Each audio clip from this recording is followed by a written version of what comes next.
Apples!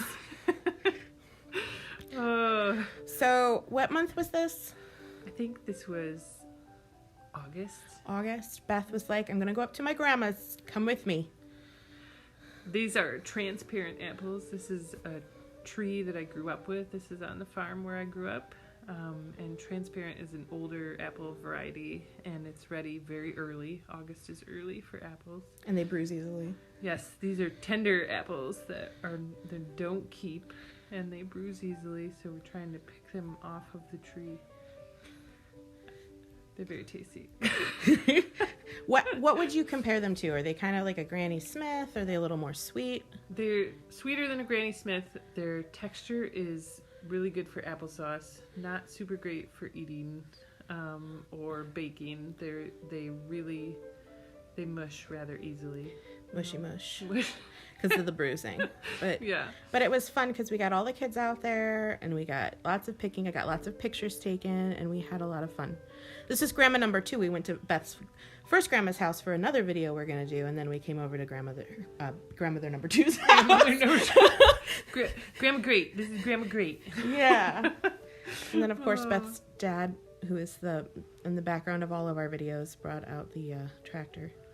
Yes. Is that a tractor or a backhoe? Tractor, okay. Yep. Tractor that we had when we had our dairy farm. So. Yeah, so this was a dairy farm with lots of, tell them what it's called.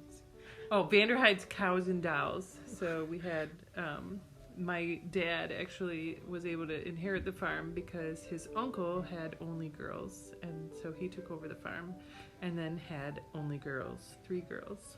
So we had cows and dolls. There's still a sign. There's still a sign. And right there, you can kind of see it in the background above that one tree.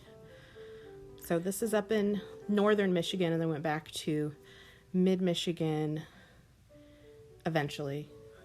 Look at how beautiful those flowers are. Yeah. My mom kept up a flower garden there growing up, but my grandma expanded it, and now she's trying to cut it back. Yeah, it's beautiful. Saucy! So these, we wash them first, and some of them are a little bit bruised, so we're going to cut off all the bruises, but wash them, and then I just chop them in half or quarters, or just roughly chop them so that they have more surface area for cooking and get rid of the bruising. Yeah, like there's a lot of apples, so don't be precious about it. Just get it done. Yep. So we toss them in a pot, a large pot with a little bit of water, or you can put a little bit of juice in the bottom, just something to get them started, and then they have to cook until they're soft.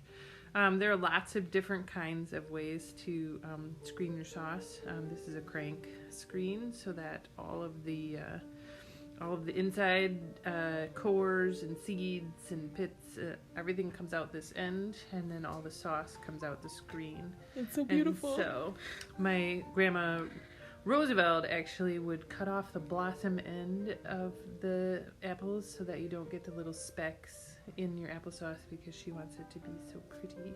Super. I still think it's beautiful. When one year we did close to 200 quarts of applesauce, so I'm not cutting any blossom ends. This isn't as hard as you think it is, but it's still time consuming and gotta get it done. And the transparent apples are an every other year event, so we won't have apples to do from that tree this summer. Oh, I didn't know that. Yeah, so we had to get enough and to preserve it for 2 years. I'm a chronic overfiller of my jars, so that was just adjusting the amount in the jars so they're not too full. So only you need to leave an inch so that the jars can seal. We're doing hot water bath here again. We've done this in our other videos. So hot water bath it. I don't remember how much time.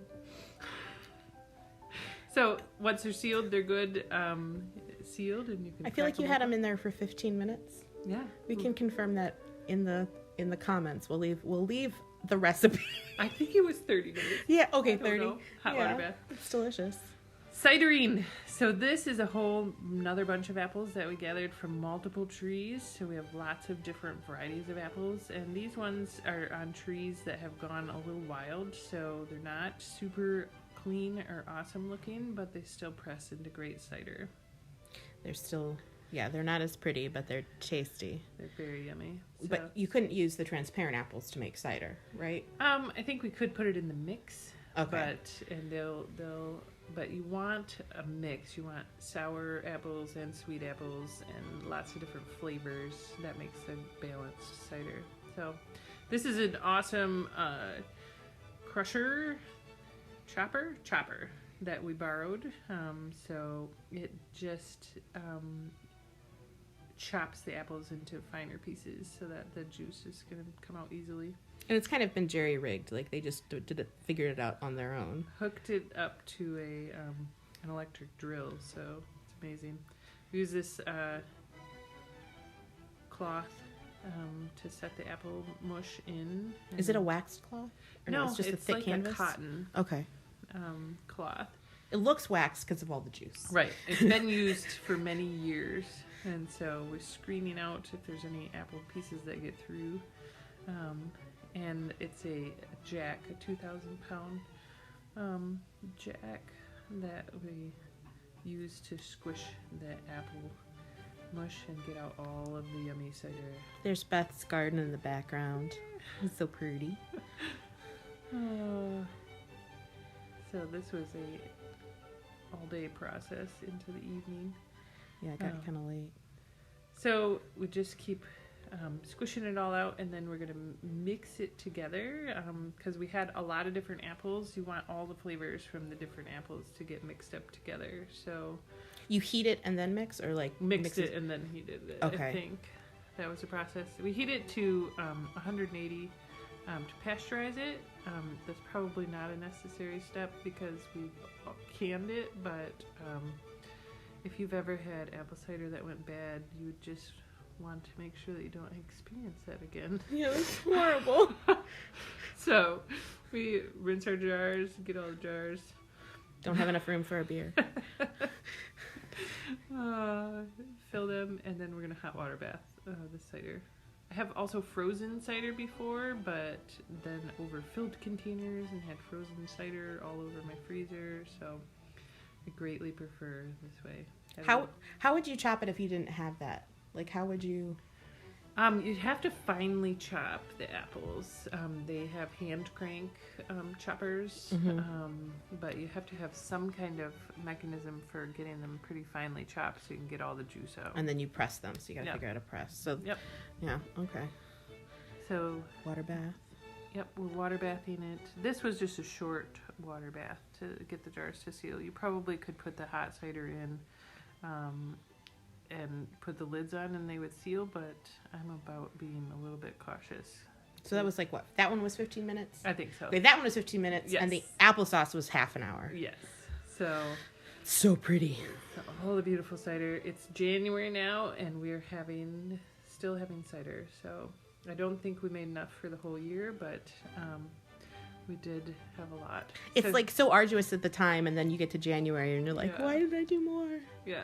It's delicious. It is delicious. So we're Pickles and Pictures, Beth and Natalie, and because I'm the pictures, I included a couple on the end. So enjoy. Thank you so much for watching. Do you have any other closing thoughts? It's a beautiful thing to take all the fruit and enjoy it over the whole year. So I hope that you get inspired to do some preserving yourself. And we've rested because it's no longer summer where we're busy. And we already have plans for things we want to do next year. If there's a specific kind of video you want to see, leave a message in the comments. I think we're thinking about pressure canning green beans. Yep. I still am working on one on beets and another one on preserving peaches and pears. So keep your eyes peeled for that. And eventually we're going to do a book. But we have young children, so it might be a decade or so. Stay tuned. Stay tuned for more. Thank you so much.